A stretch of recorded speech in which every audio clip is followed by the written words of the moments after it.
নামাজের সময় খুব হাই উঠলে কি করা উচিত? নামাজ পড়ার সময় যদি দেখি কোনো শিশু পড়ে গিয়ে ব্যথা পেতে পারে, তাহলে কি নামাজ ছেড়ে তাকে ধরতে পারবো? জামাতে নামাজ পড়ার সময় যদি ইমামের পেছনে দাঁড়ানো অবস্থায় আমার কোনো ভুল হয়, তাহলে করণীয় কি? মাঝে মধ্যে ঘুমের কারণে ফজরের নামাজ মিস হয়ে যায়, তখন কি করব? মুসলমানের সাথে কেরামান কাতিবিন নামক ফেরেশতা আছেন, অমুসলিমের সাথেও কি কেরামান কাতিবিন ফেরেশতা থাকেন? প্রয়োজনে আমি কি ব্যাংক অথবা এনজিও থেকে লোন নিতে পারবো?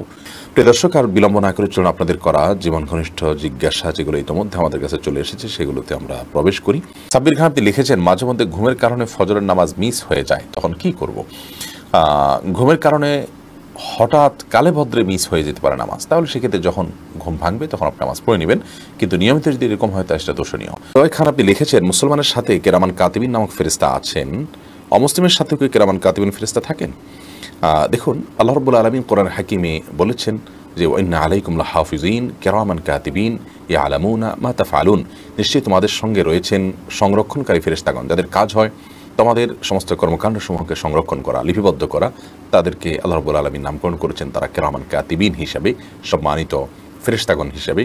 তো এই যে ফেরেশতাগণ যারা বান্দার আমলনামার হিসেব রাখার জন্য বান্দার সঙ্গে থাকেন এবং অলৌকিকভাবে বান্দা সেটা দেখতে পান না, কিন্তু সেটা আল্লাহ তাআলার পক্ষ থেকে নির্ধারিত, যার কারণে তারা থাকেন। এই ফেরেশতাগণ তাদের অবস্থান কি শুধু মুসলমানদের সাথেই থাকে নাকি অমুসলিমদের সাথেও থাকে?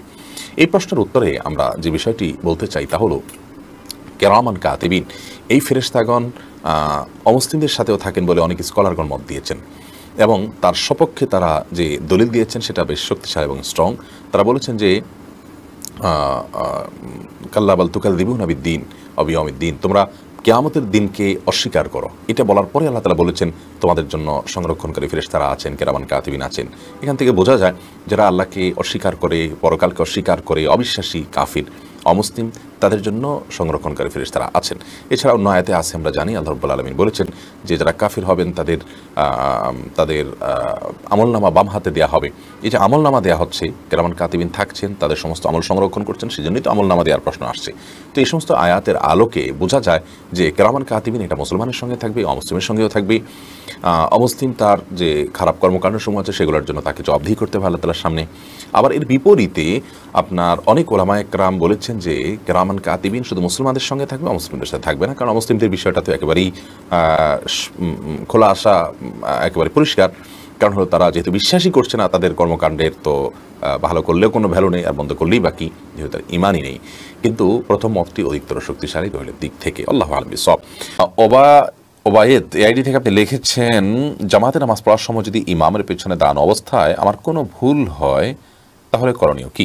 ইমামের পেছনে যদি আপনার ভুল হয়, দেখতে হবে ভুলটা কী ধরনের ভুল। যদি ফরজ তরক হয়ে থাকে তাহলে আপনার সেটি আবার আদায় করতে হবে, পুনরায় সেই নামাজ রাকাত আবার পড়তে হবে। কারণ হলো ফরজ তরক হলে সেটি রিকভার করার কোনো সুযোগ নেই। ধরুন আপনি রুকুই করলেন না, রাকাতটা চলে গেল, সিজদাই করলেন না, রাকাতটা মিস হয়ে গেল, তাহলে তো ফরজ তরক হয়ে গেল, বিধায় আপনার নামাজ হবে না, এটা আবার পড়তে হবে রাকাত। আর যদি ইমামের পেছনে কোনো ওয়াজিব আপনার ছুটে যায়, তাহলে এই ক্ষেত্রে নর্মালি সুজদা দেওয়ার কথা, কিন্তু ইমামের পেছনে থাকার কারণে আপনার সুজদা বর্তাবে না, বরং ইমামকে আপনি অনুসরণ করবেন, ফলো করবেন। আর যদি সুন্নাত ছুটে যায় তাহলে তার সুজদার বিষয় নাই, নামাজ হয়ে যাবে। শারমিন নাইম আপনি লিখেছেন, নামাজ পড়ার সময় যদি দেখি কোনো শিশু পড়ে গিয়ে ব্যথা পেতে পারে, তাহলে কি নামাজ ছেড়ে তাকে ধরতে পারবো? যদি দেখেন যে সে ক্ষতিগ্রস্ত হতে পারে, বড় ধরনের ক্ষতিগ্রস্ত, বিশেষ করে জীবন হুমকির মধ্যে পড়তে পারে, এরকম পরিস্থিতি হলে অবশ্যই নামাজ পড়ে আপনি তার জীবন রক্ষা করবেন। শিশু শুধু নয়, যে কোনো মানুষের ক্ষেত্রে প্রযোজ্য। ধরুন আপনি নামাজে দাঁড়িয়েছেন, একজন মানুষ পানিতে পড়ে গেছেন, তিনি সাঁতার জানেন না, তিনি ডুবে মৃত্যুর মুখে পতিত হতে পারেন, আপনি তাকে বাঁচানোর সুযোগ আছে, তাহলে আপনি নামাজ ছেড়ে দিয়ে তাকে বাঁচাতে হবে। এটার ব্যাপারে সমস্ত ফুকাহে কেরাম একমত। ঠিক একইভাবে একটা শিশু, সে যদি কোনো বিপদের মুখে পড়তে যাচ্ছে, আপনি দেখতে পাচ্ছেন যে মৃত্যুর মুখে পতিত হতে পারে, বড় ধরনের বিপদ হতে পারে, আপনি নামাজ ত্যাগ করে তাকে ধরতে পারেন, কোনো অসুবিধা নেই।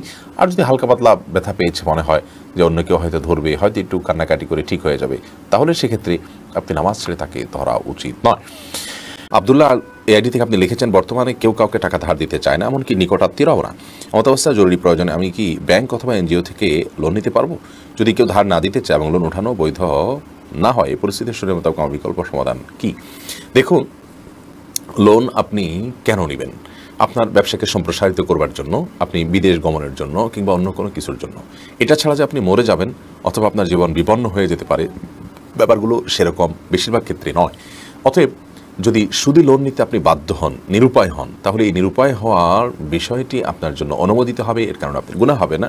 তখন যদি আপনি সুদী লোন না নিলে আপনার জীবন হুমকির মধ্যে পড়ে যায়, সেই লেভেলের সমস্যা যদি হয়, সচরাচর এত জটিল পর্যায়ে এসে মানুষ সুদী লোন নেয় ব্যাপারটা এরকম নয়। হোম লোন বলুন বা আপনার ব্যবসায়িক লোন বলুন কিংবা অন্য কোনো লোন বলুন, বেশিরভাগ লোনগুলো হয়ে থাকে আমাদের এমন যে এগুলো আমাদের জন্য প্রয়োজন, ঠিক আছে, বাট এটা ছাড়া যে আমি একেবারে মরে যাবো ব্যাপারটা সেরকম না, হয়তো এটা না নিলে আমাদের একটু কষ্ট হবে, এতটুকু। তো এতটুকু কষ্ট তো আল্লাহ রাব্বুল আলামিনের বিধিবিধানগুলো মানতে গিয়ে আমাকে করতেই হবে, যার বিনিময়ে তো আমি জান্নাত পাবো ইনশাআল্লাহ তাআলা। এই জন্য এটুকু সবর করতে হবে। আর আপনজনরা যে লোন দেয় না, সেটার দুটি কারণ। প্রথমত, আজকাল আমরা অনেক বেশি বস্তুবাদী হয়ে গেছি, ভোগবাদী হয়ে গেছি। আমার কী লাভ, এই হিসেব কষি আমরা প্রত্যেকটা মানুষ, এই হিসেব ছাড়া আমরা কোনো কিছুই করতে চাই না। এটা হলো প্রথম বিষয়। দ্বিতীয় বিষয় হলো লোনের যে অর্থ, এটা অনেক মানুষ আছে, বরং সমাজের বেশিরভাগ মানুষ একবার লোন নিতে পারলে তিনি আটকে দেন এবং আর দিতে চান না। এই কারণে মানুষ লোন দিতে নিরুৎসাহিত হয়ে থাকে। এই জন্য যারা লোন নিয়ে থাকেন তারা দেওয়ার ব্যাপারে, পরিশোধ করার ক্ষেত্রে সৎ মানুষ হওয়ার চেষ্টা করা উচিত। নবী করিম সাল্লাল্লাহু আলাইহি ওয়াসাল্লাম বলেছেন, খিয়ারুকুম আহসানুকুম কাদা, হাদিসটি বুখারীতে বর্ণিত হয়েছে। তোমাদের সবচেয়ে ভালো মানুষ ওই ব্যক্তি যে ব্যক্তি লোন, ধার দেনা, বাকি ইত্যাদি নিলে এগুলো পরিশোধ করার ক্ষেত্রে তিনি ভালো মানুষের পরিচয় দেয়, টাইমলি পরিশোধ করে এবং ওয়াদা রক্ষা করে। অতএব এক্ষেত্রে যারা লোন দিতে চাচ্ছেন না, তাদের যেমন দুনিয়ার মোহ আছে এবং আল্লাহ তাআলার সন্তুষ্টি অর্জন করার যে প্রয়োজনীয়তা আছে, সেই চেতনার ঘাটতি আছে, দুর্বলতা আছে।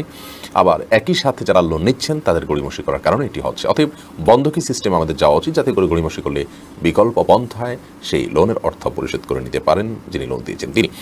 অতএব খোলাসা কথা হলো যে কেউ লোন দেয়নি সেজন্য আপনি শুধু লোন নেবেন, ব্যাপারটি আপনার জন্য জায়েজ হবে না, যদি একান্ত দেয়ালে পিঠ থেকে যাওয়ার মতো পরিবেশ পরিস্থিতি আপনার না হয়। ধরুন আপনার ট্রিটমেন্ট করতে হচ্ছে, এমন একটা রোগে আক্রান্ত হয়েছেন যে এই মুহূর্তে ট্রিটমেন্ট না করলে জীবন হুমকির মধ্যে, তাহলে সেক্ষেত্রে লোনের কোনো বিকল্প আপনার সামনে খোলা নেই, আপনি বাধ্য হয়ে লোন নিয়েছেন।